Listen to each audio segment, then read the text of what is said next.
is the Saturday panel on Off the Ball on News Talk with John Duggan on the show here till 5. We're on the panel now until about 2:35. You can text us 53106. We're streaming the conversation as well. You can listen on News Talk, but also watch us on the digital and social channels if you have a phone or a device, on YouTube, on Facebook, and on the OTB Sports app, and on our Twitter page as well, at Off the Ball. This week we're chatting all things Leitrim. With the former Leitrim goalkeeper Martin McHugh, forward Liam Conlon, and manager John O'Mahony. So Martin, this week, in conjunction with the Irish Sun sports writer Jason Byrne, has written a book about his life called Born to Save. So we decided this week to recap on all things Leitrim, all things GAA, about that Connacht senior football title win of 1994, the last to date, only the second in their history. Liam, you're in studio with me. How is the form, Liam? Keeping well? Very good, yeah, thanks. You're Ballinamore man. And Martin and John are on the line. So Martin and John, how's the form? Not bad, no, all good now. And John, you keeping well? Yeah, perfect, yeah. Yeah, good to see you both. Good to see you both. This is going to be a great chat. Really looking forward to it. What we'll do probably for the first half, we'll talk about Leitrim, and then for the second half, talk a bit about more general life, guys. And Martin, I really enjoyed reading the book over the last couple of days. You grew up in Knocknasheelan in County Leitrim. And really, I think at the start of life back in the 70s and 80s, it was just mainly farming and football. There wasn't even a pub in your village. No, it's just a small rural village in between Ballinamore and Drumshanbo. And life at home was like everyday living, working on a farm and pulling and dragging, bringing in bales of hay, doing out in the turf. And you had chores every day before we even thought of going down in a training field. And Amy grew up in Ballinamore, so there's that iconic photo of Declan Darcy and Tom Gannon in the 1994 Connacht final celebrations at Dr. Hyde Park. So Tom was the captain in 1927, and he was 95 years of age at the time then in 1994. So yeah, Tom lived next door to us, right? And his son Dermot was an iconic player also. Won colleges All Ireland with St Mills, and won a few championships with Ballinamore, and pretty good player, county player also. Yeah. So you were in the panel quite a few years by the time you got to the... Yeah, I was one of the older lemons, I suppose you could call it that, at the time. So I was in and out of the county team. I hadn't really given it that much seriousness early on, but... Till John came in. Well, PJ Carroll... That's right, PJ Carroll, yeah. Put a start to what was probably required at inter-county level. Yeah. And I think we were languishing in Division 4 when he took over. I think it was around 92 or something he took over, and he brought a good bit of impetus to the setup. Because it didn't come from nowhere, did it, Martin? You won the under-21 Connacht title in 1991. Yeah, I was on the panel the year before when Martin McGowan was the keeper and I was a sub, but I knew by the way training was going that this is what it has to take to try to be number one. And when I was on a panel in the following year under PJ Carroll, I sort of had to do my own work and get my own head right to try and push for the number one jersey. And you don't get a jersey just because you're underage the following year. You have to work really hard behind the scenes, And my height at 5'7" didn't really help much, But for myself, I just really worked hard and knuckled down and got the jersey for the Connacht final. You're a proud Mayo man, John O'Mahony. You'd go on to manage Galway to win a couple of All-Ireland titles. But why Leitrim? Why did you decide to take the Leitrim challenge, John? Well, I suppose, first of all, I was asked to do it, but I saw it as obviously I'm living in Ballahadreen, which is kind of in the middle of Connacht. So I was, about less than 30 kilometres to Carrick-on-Shannon. So it was management was my game at that stage. I wasn't wanted. I suppose in Mayo I had done 4 wonderful years with them, was privileged to do that. But management at the time, I suppose Mick O'Dwyer had set a trend by going to Kildare around that time, and I had never thought about going to another county apart from Mayo, but the opportunity came up, and I was reading at the time, I think Eugene McGee was mentioned and Peter McGinnity, so Shawnee McGowan, God be good to him, he rang me and said, would you be interested in putting your name forward? And I said, look, if there are others there, try them first and come back to me if you want, if you feel that I can do the job. and he was back within a couple of days and told me the job was mine if I wanted it. So I met the players, met a few of the players. I fell in love with the place, really. You know, the intimacy and the smallness, I suppose, of it was an advantage, to be honest. 25,000 population, about 12 senior clubs, but they had been going close. And as Liam said there, and you said earlier on, there was straws in the wind. They had won an under-21 title, they had won an All-Ireland B title, and they were, I suppose, saw me as somebody who had won 2 Connacht titles with Mayo at the time, and that was their next aim. And once, I suppose, what's really sealed it for me was the county. I asked the county board, was it okay to meet a few of the players? And I did, and basically I got the impression from that they'd do anything to win a Connacht title. And on the way home from that meeting, I said to myself, I'm going to throw myself in here, and you know, it was a great learner for me as well, and to advance, if you like. I had been a player, I had been a referee, I'd been all kinds of things, but I suppose the second best to playing is being in management, and it was a different game back in the 90s than it is now, but it certainly was. It really enjoyed my 4 years there. What were your guiding principles then, John, in terms of making Leitrim players believe that they could do this? What were the principles that you brought to the table, the methods, as it were, the John O'Mahony book to win this? Well, I'd rather the lads to say that. I have had a peek preview at Martin. He has given away some of the secrets of '94, which is no harm at this stage. I think they're safe enough out there. But I suppose really Leitrim, to be honest about it, Leitrim had a history of defeats over the years, you know, and some near misses. And coming up to '94, they were very close. Roscommon had been the bane of their life over the early '90s. Liam might be able to articulate that better even than. But I was at all those matches. I mean, it was at every Connacht Championship match in those years, and I saw how close they were coming. And very little would have tipped the balance. And I suppose the message that I was trying to implant was, you know, Leitrim may haven't won a Connacht title since 1927, but just as no team has a divine right to be winning always, no team has a divine right to lose always either. And that was the message I needed implanted deep in the mind. And to be honest, when that was what got them over the line. So the way that everybody bought into the unity of purpose was the reason that they made it happen. And I think the other crucial thing was the unity of purpose between county board, management, players, supporters. It was it was easier, like people say, of the disadvantages Leitrim might have had. But it was easier to get a family atmosphere in Leitrim than maybe some of the bigger counties. So there was advantages too. And we say if you weren't successful, for instance, in '93, our first year in the championship, we beat Galway for the first time, I think, in 45 years or something. Roscommon caught us in the semi-final by 2 points.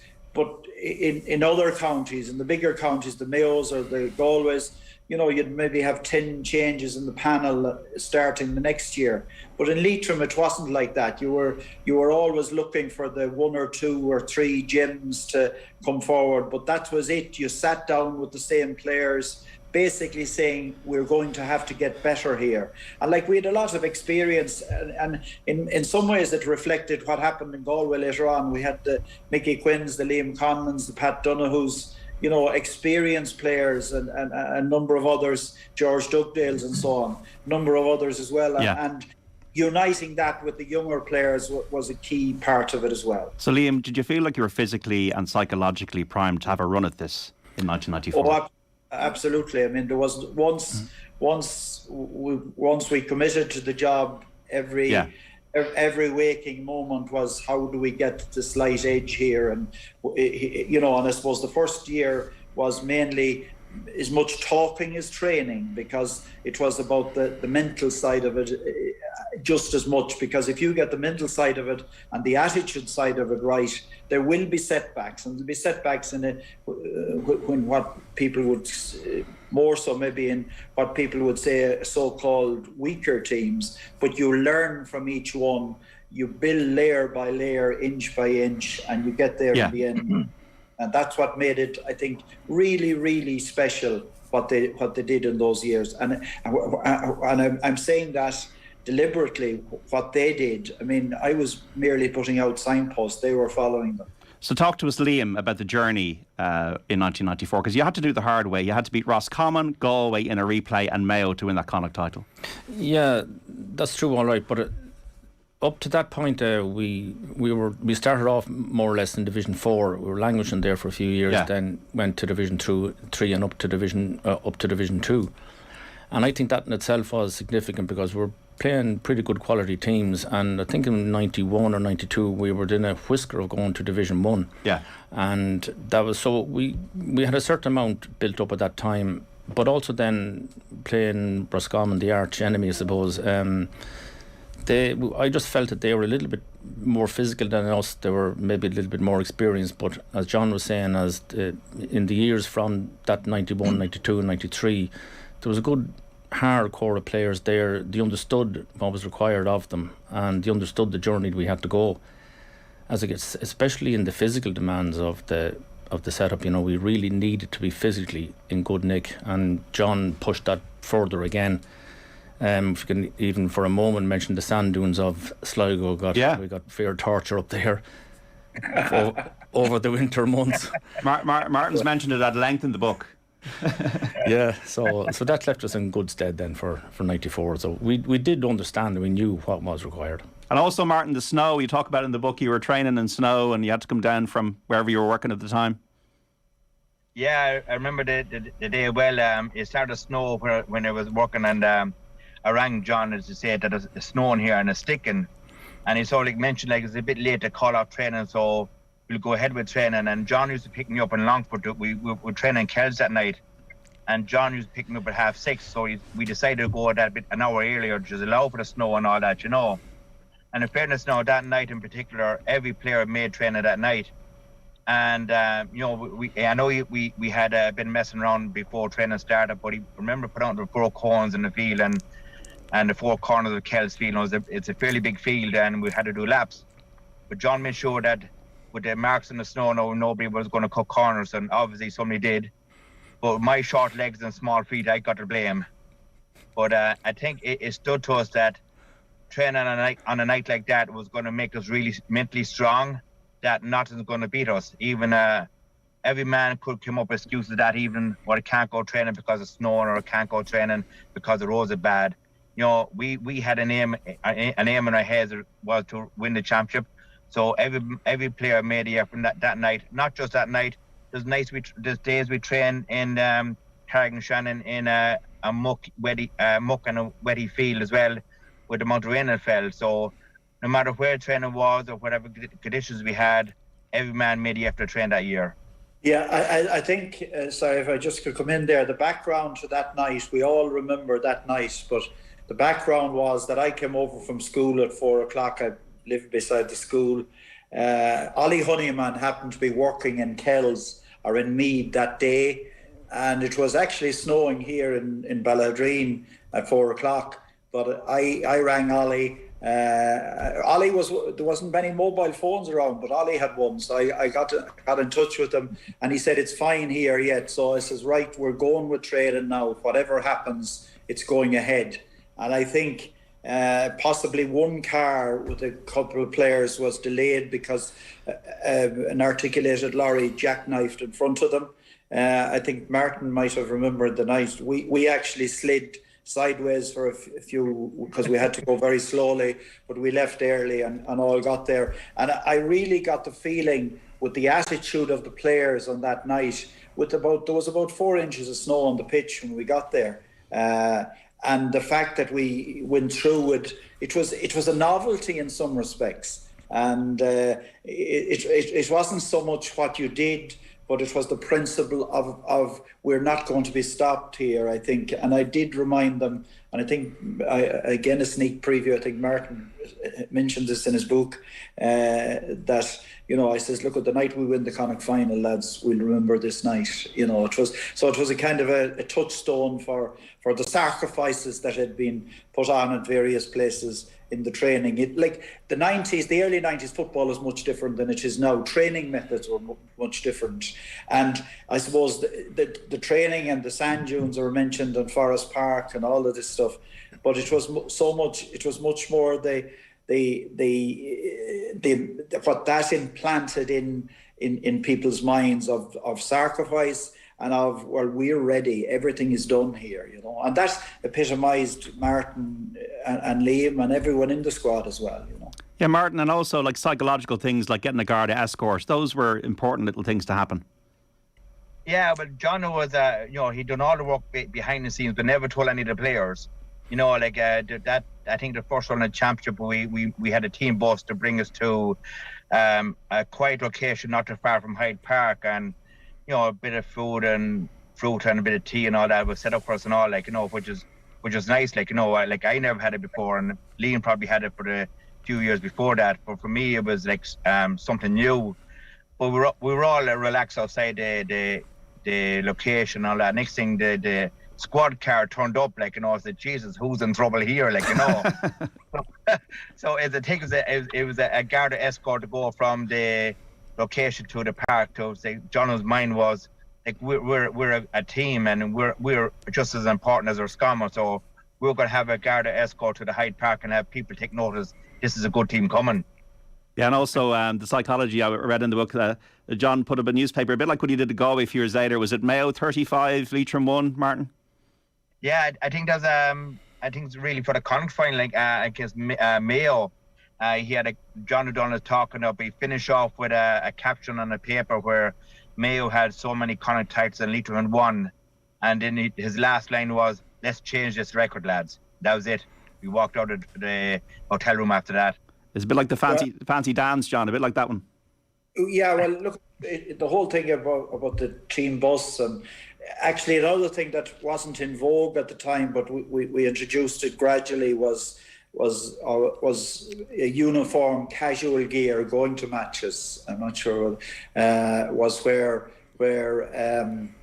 you know, Tony McGowan again, I think, collected sponsorship somewhere, and we got a set of green and gold T-shirts for the first game, and then we added a little bit for the next game, slacks, and by the time we got to the All-Ireland semi-final, they were in blazers. And again, it was about, I suppose, I remember we went to a challenge match shortly after I took over, and there was some arriving in minibuses and cars and all the rest of it. And I says, look, we need to create a uniformity here, a bonding. And a team coach was Leitrim 1993 or Leitrim 1994. In other words, that we're proud to be associated with Leitrim. We're proud to be associated with the colours. And in fact, that time they were introducing a bib for the manager on the sideline, you know, with Bonasture on it or whatever.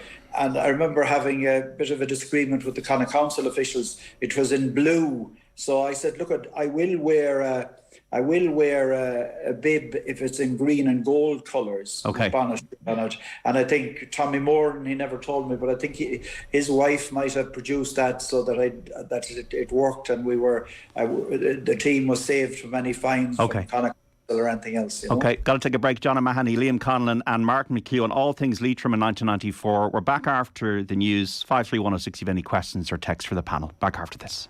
Is Off the Ball Saturday on News Talk. John Duggan with you through to 5. You can text us 53106 or tweet us at Off the Ball. This is part 2 of the Saturday panel. We're chatting to the former Leitrim goalkeeper Martin McHugh, forward Liam Conlon and manager John O'Mahony, all involved in that Connacht title win of 1994. And Martin, in conjunction with the Irish Sun sports writer Jason Byrne, has written a book about his life called Born to Save. So we've decided this week to recap on Leitrim and all things about Gaelic football and life as well.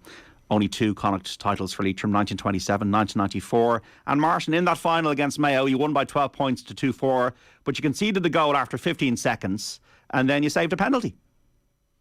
Yeah, it was a mixed bag of saves and mishaps and all that, you know. But, you know, like, I think at the first 25, 30 seconds as a high ball came in, and I called for it, and Seamus might dispute this, but I called for it, but Seamus ran across me, and he called for it and went through my hands at the back of the net.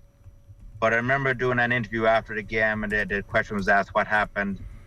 I sort of said, like, in a funny way, that we were going to win the game. I decided to give Mayo a chance, you know. But look, and then I made another save, I think midway through the second half, near the end of the second half, yeah.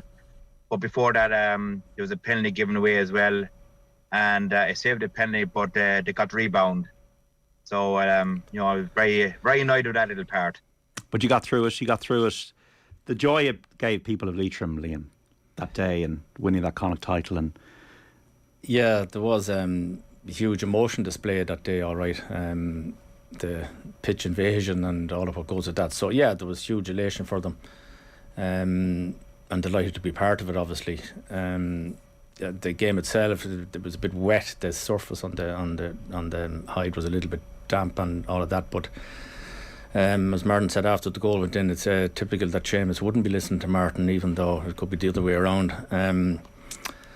But the goal, yeah, was a little bit of a setback. But we were mentally well prepared, and we were, there, well primed for the game. We weren't really nervous on the occasion, so we kind of recovered that ground pretty okay, and probably should have went up more half time. But look at I thought we were the better side overall. But Mayo made a couple of late substitutions, and they did have an impact for Mayo that day. So in the end, we were lucky. We were happy to get out with the way we did. Do you remember the celebrations then? Yeah, a few pit stops on the way home. Pit stops, yeah. We enjoyed them, and I suppose we ended up then in Carrick that night, and thousands of people around. God, it was something to behold, really. And the whole experience of then going to Croke Park and playing the Dubs in an All-Ireland semi-final. Yeah, I was glad it was the Dubs in one way, because even for the colour of the jersey, I think they had beaten Meath I think they had won the Dublin Meath games anyway. So the clash of colour of a jersey wouldn't have been great around the stadium. But the dynamic of the hill and the Dubs brings its own colour. But I personally was really looking forward to it. Just the whole thrill of Croke Park and what that brings. It's just excitement of it, and it's a thrill to play there, especially in full house and all of what goes with it, And people flying in probably from all around the world, Leitrim. Yeah, I think so, yeah. Diasporas, or yeah, exactly. Australia and America, they came really from everywhere, and that brought the real sense of occasion to the whole day and the whole weekend, as it were, really, yeah. Martin, you kind of felt in the book that it got away from you a bit, that game. Yeah, it's one game in my life now, I regret, because we stayed in the night in the hotel before that, and we all are relaxing on that. And as usual, we had a guard escort to go from the hotel down to Croke Park, and come down. I think it was Neil's pub. There was thousands of Leitrim supporters there, and the nerves started kicking in. And John had playing in the background. I think it was Tina Turner, Simply the Best, and my palms, the hands are sweating as well, and we were in the stands for a while, I think, at the minor game, just to soak in the atmosphere and all that, and running out of the field for the game itself, I was piped up. I was probably too piped up. We're doing the usual warm-up and all that, and then walking behind the band, I'd be head down, maybe over-focused on the game, and my legs were jelly and all that. But as the game went on, I think he made a save from Charlie Redmond, Redmond, and then they got a goal or two after that, and the game went away, I think, towards the end of the first half. Yeah, I think the whole idea of the All-Ireland semi-final, it was obviously really outside the comfort zone at that stage. I think the big setback in the first half was George Doyle being carried off with what turned out to be a cruciate ligament injury. But it was real history in the making, because when Leitrim won in 1927, they played the All-Ireland semi-final, I think, against Kerry in Tuam Stadium, as far as I remember from or learned in history books. So Noel Morden had the distinction for our number 5 of getting the first point that Leitrim ever got in Croke Park. And, so we actually led the game after about 8 or 9 minutes by 3 points to 1. And somebody, after a supporter that night, said he had the picture of the scoreboard showing Leitrim winning in Croke Park, and he was going to treasure it. It was a priest, actually, who had flown in from America, that he was going to treasure it for the rest of his life. So, I suppose the regret was so much that we didn't get back there the following year, because I felt, and we all felt, that we could have progressed, and Galway caught us in the first round the following year. In the last, we led by 2 points into injury time, and Galway got 3 points to beat us, and they had been going through, like, we had tortured them over the previous years. So it was ironic, I suppose. The 3 players that got the points, I think Jeff Allen, Sean Dupuer possibly, and Neil Finnegan, were a major part of the Galway team that I managed later. But it was a wonderful occasion. But I suppose the one regret that of the 4 years in Leitrim, I think of all of us would have had, would be that we didn't get back there to use the experience. In other words, we wouldn't be outside our comfort zone in an All-Ireland semi-final the following year. So that was just it. But look, we have no complaints in many respects, because it was a wonderful, wonderful journey where everyone, whether they were playing or not, or subs or whatever, were all contributing, and everyone contributed to a wonderful adventure. It's hard when it's knockout, isn't it, Liam?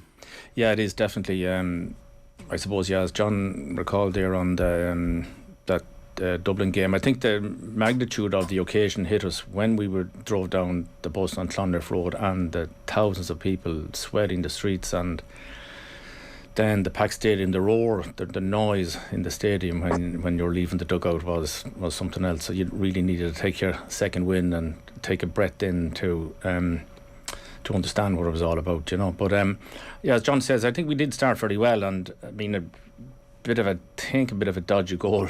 Dublin's first throw us back a bit. That was coming on to half time. I think that put it 6 up as opposed to 3, and that kind of took the stuffing out of us. But I think we performed pretty well. But also, as John is saying there, that 95 definitely was a missed opportunity, because we were just probably at the peak of our powers then. 92, 93, we just probably weren't fully there, but definitely in 94 and 95 was a huge loss. 95 in particular hurt us very badly. If we had beaten Galway, George Dugdale would have been ready for the next game. He had got his operation, and he was on the comeback trail, and so on. So it would have been, because as it happened, Galway, after beating us that in the semi-final, they actually demolished Mayo in the Connacht final, and went on to lose by Tyrone by a couple of points, I think, and Tyrone in turn then lost by a point to Dublin. So we would have, Tyrone was in our league group, and we would have beaten them. We would have beaten them in 94 in our group in the league. So there would have been no fear there of meeting Tyrone in an All-Ireland semi-final. But so be it. I mean, maybe we can't be too greedy. Yeah, well, Liam, that's interesting what you say that, because Westmeath, when they won the Tailteann Cup this year, the buzz for Westmeath people, even winning that trophy, and Leitrim were only beaten on penalties by Sligo. That competition is important. Is it a competition you embrace to maybe have that day out again, possibly in the future, on Dandy Moran or somebody else? Yeah, definitely I would, yeah. I mean, the gap really has widened considerably from the... You see that in Connacht this year. Yeah, you can see it, and throughout the various provinces as well. There is quite a gap there between Kerry and the Dublin and the big guns, really, So, yeah, I mean, if it's early days yet, really, to assess it fully, and to how teams will prepare for it and what sort of interest they're going to give it. And also the GAA authorities really have to back it as well and give it energy and give it the vump that it needs. And you will hopefully see that it will have a good impact on the counties and they get some reward out of it, yeah, definitely. Absolutely. Yeah. Martin, so the book is fascinating because I suppose it's not only about your upbringing and playing as a goalkeeper for Leitrim for a good few years and playing soccer at one stage in the Longford Town set up under Stephen Kenny, but also it gets into your life as well, Martin. You'd end up in club football with Longford and Cavan, and then, as you outline in the book, you were diagnosed with cancer not once but twice, and years apart, Martin. Yeah, it was a tough road. 2009 was when I got diagnosed with testicular cancer. I just found a little lump in my groin by I was in the gym earlier that evening, and I was pushing myself because I was pushing 39. I was trying to do extra training, trying to keep up with the young lads that's 15 years younger than me.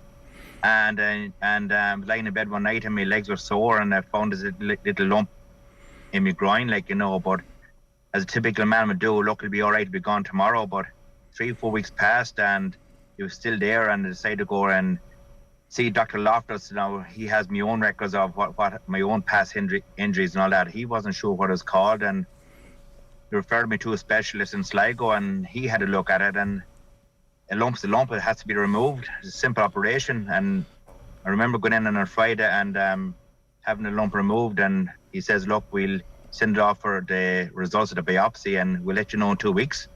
And sure enough, 3-4 days later, he rang back and says, come in, we'll have a chat, and your results are back. And I sat in the office with him and says, you have testicular cancer. And it's words like that you never want to hear, but one way it's horrible news to get. But we talked for a while, and so look, it's at the early stage, and we have options ahead of me. And a lot of side effects, obviously, out of that treatment as well, Martin. Yeah, you had to go down to Galway to have to have the testicle removed because there was some cancer cells in that as well. So the only way to get at that is to remove it and then treatment after it. So it was either radiotherapy or chemo, and they weren't sure what way they're going to do because the two lumps are found in different areas. And if it was found in one area, they were full sure they're going for radiotherapy. But because cancer is in two different areas, they were going to make sure they're going to get any cancer cells anywhere else in my body. So I was given 3 months of intense treatment, and it is very tough. You're given lots of information of what's going to happen to you, the side effects, and losing the hair, and puking up your guts, and diarrhea, and taste for food, all that. The list is very, very long, And when I seen the list the first time, I said, oh my God, this is going to be tough. But he did emphasize, look, it is going to be tough, but you're going to get through it, and you will see the light at the end of the tunnel. That's all, well and good and easier said than done. But when you're actually going through chemo, the first week of chemo, I felt good and all that, and I was at home on a Saturday morning after my first week of it, and I said, geez, I feel great, and what's all the fuss about? And I said, right, I mow the lawn because the grass is long, and 5 minutes into it, I started spewing my guts up. I went inside and got sick again, and then it's I'm really tired. And I said to myself, this is the start of it. And then my second round of chemo, the hair started falling out as I get more tired and weaker. And as for the third round of chemo, that really pushed me over the edge regarding I was really sick every day, diarrhea and puking. My taste for food was gone. Now, I like me tea and biscuits and sweets and all that, but anytime I seen it now, I didn't want to look at it at all. And it's really, really a tough road, but the book it is state that at my lowest point, I get a phone call from a club in Cavan to come up and give them a training session. Yeah. So it was a phone call at start. It was the manager was only ringing up to see how I was doing and see how I was feeling and all that. And but I knew he had another question behind it, but I think he was afraid to ask. So I asked him, what are you ringing for? And he says that we have training tonight. And I said, what time is training at? And he says at 8 o'clock. I says, no bother, I'll be there. And he says, are you sure? And I says, I will. And I says, this is around 3 o'clock in the afternoon. I says, right, I'll see you at around 7:30 that evening. And I went to bed for a few hours to get a bit of sleep. And I got up and got my gear ready. And I had this thing come over me. I had this bit of energy. I wasn't really thinking of getting sick and cancer and diarrhea and all that, and hopped in the car. I was driving from Sligo to Conlon Lake, Cushlock, that's the name of the club. And I know I got sick twice on the way up. But when I arrived at the field and tugged out and got me footballs and all that, but when I crossed that white line, this energy came over me. It says, this is where I want to be. I don't want to be thinking of cancer, or I don't want to be thinking of getting sick. And the lads came out and I gave the lads a bit of a chat and all that, and they made a great session. And I for that hour and a half, I felt so alive. And I said to myself, listen, what else can I do? And I think the following evening after, I went down to see my clubmates. I was playing with Clongish at the time in Longford. And I went down to see them. And as usual, I was leaning against the wall and my big bald head. And some lads came out slagging me straight away and giving me head a bit of a shine and all that, put a bit of a buff on it, And it's good crack, like, to see the lads and see the teammates. And the manager came over, Liam Doherty came over and asked me to say a few words to them, because they were going through a phase of, they have no interest in playing football, and they have sore legs and sore backs, and excuse after excuse. So I says, yeah, say a few words, like, and put the lads in a circle, and I asked one of the players to kick the ball over to me. I said, he kicked the ball to me, and I'll kick it back to you. Could I kick it back 10, 12 feet? I had absolutely no energy in my legs at all. That's just the side effects of the chemo. I was saying to the boy, this is what it is like, lads. You're whinging and crying about football, and you're whinging and crying about sore backs and groins and legs and all this. That's only lame excuses. I know, lads, I can't kick a ball. I want to be training, I want to be playing, and I can't. Right now, lads, I'm dying. And this could be your last year ever of winning a county championship. And never mind about excuses, lads. Like, whatever happens, I will be there to support you. If I had to bring the bed with me, I'll bring with me to support you.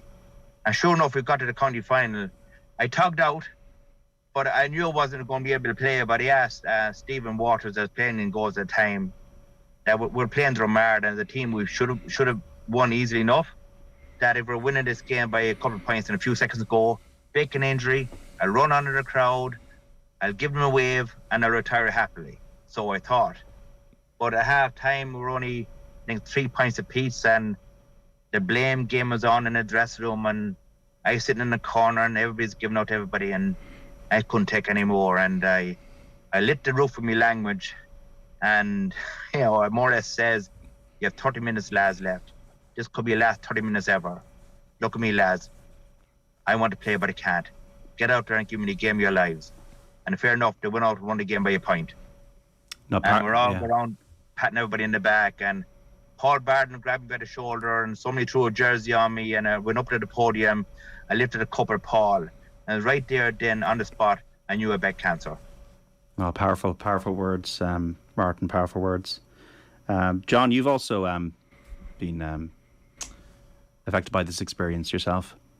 Yeah, in the last couple of years, but I can identify with a lot of the description that Martin went through there. I suppose when you hear the word cancer, you get a jolt and your life flashes in front of you. And I'm a lot older than Martin, but and I suppose it was family and all the rest of it. You don't want to go effectively, and all of that. But I think this is where, again, and Martin has said about the how involvement in teams and in GA, it lifts you as well. And I think it also gives you the discipline. And I found this, that once you get over the initial shock, it's like if you have an issue in a match or a tactical issue that you have to deal with, our mistakes are made. You say, well, what do we need to do here to fix that? And I think when you meet your specialists and so on, and Martin has said that as well there, and that was my experience, that they really assured me there's lots of things we can do here, A, B, and C, and all the rest of it. And that's what happened. And the discipline that you have built up in sport over the years helps you in your health issues as well. And thanks be to God, I have come out the other end of it, and hopefully hoping to be around for a number of years yet anyway, and enjoy a little bit more, many more championships if we can in that sense. So it is, but it does shake you to the roots. But you with the people around you and the supports, just as I suppose it's like teamwork, in the sense of dealing with football and teamwork and dealing with health issues. And I know that Martin has spoken to groups and schools and so on about the importance of, about, men especially not dealing with the issues that they need to deal with, and I know that he's doing great work on that as well. So I think his book is appropriately named. I just like to say about Martin, I suppose, looking forward to joining him tomorrow evening, is that he was great in a dressing room. He was a joker in the pack in many respects. He could give as good as he got, but he could take it as well as give it. But behind that was a real seriousness. And I mean, I just became aware of him. He wasn't playing with us in '93, but I became aware of him. And I know how serious he took his game. So he had the perfect match of maximising his talents, and that's all any player can do. We mentioned about his 5'7". I never actually measured him, but he never let that. He was like the way that he jumped, shot stopper and so on. So it didn't impede him in any sense, and he maximised every talent he has. And long may that continue. And that's basically, the Liam Conlons and all the other lads with us, the Pádraig Kenneys and everyone else. That's what they did to win for Leitrim, and I hope that's what they're, and I know that that's what they're doing. Declan Darcy, our captain, an absolute hero, if you like, leader, and I thrilled to see these lads going on later in life. And Declan, who was born in Dublin but played with Leitrim because of his connections with his father Frank, and to see now, being Jim Gavin's right-hand man for so many years, and I gather now is having a role in Leinster Rugby, or will have a role in Leinster Rugby. So I take great pleasure in the progress all these lads have made, and Liam there in his work and with the Gardaí and all the rest of it. Fantastic to see the progress that they made on and off the field. And I suppose, at the time, I remember in some of the motivational videos that we made around the time, that I still have copies somewhere of, the idea that, the words of saying to them that not only them, but their children and their children's children will always have a bond wherever they meet throughout the world of their folk that were in that famous day in Hyde Park in July the 24th, I think it was 1994. Yeah. Well said, John.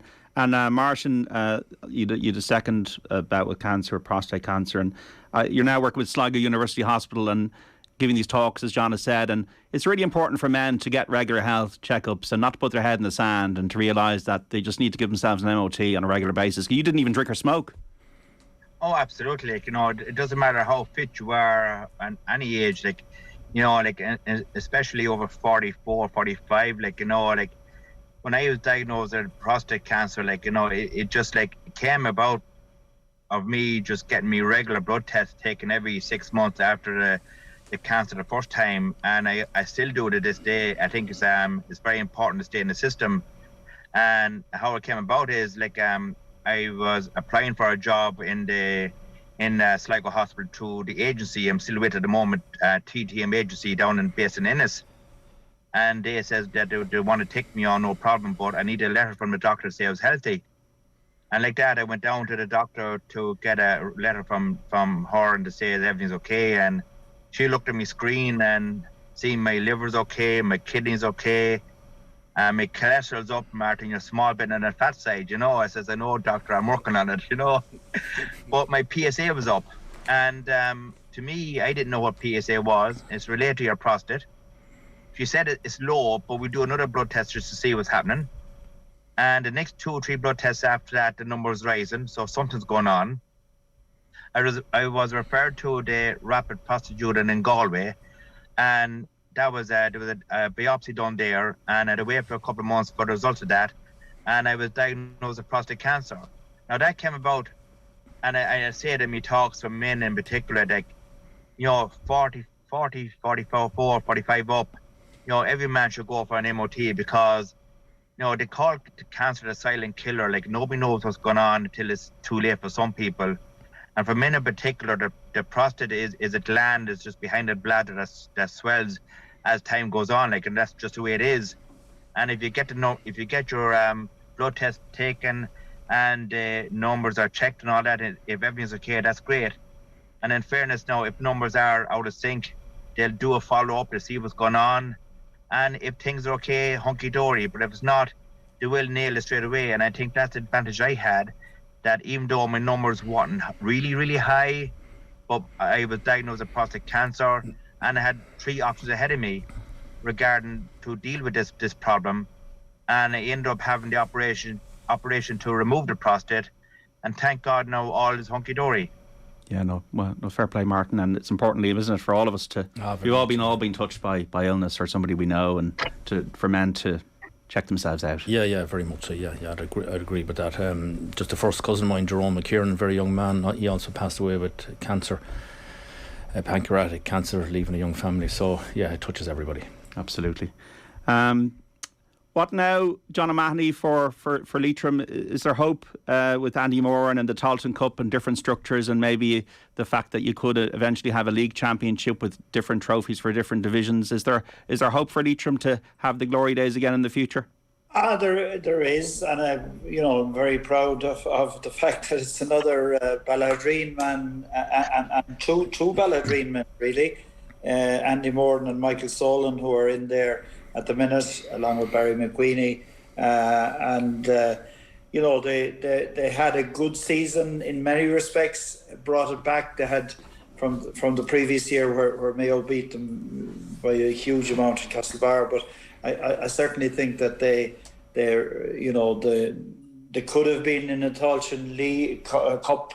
That game was interestingly that particular day.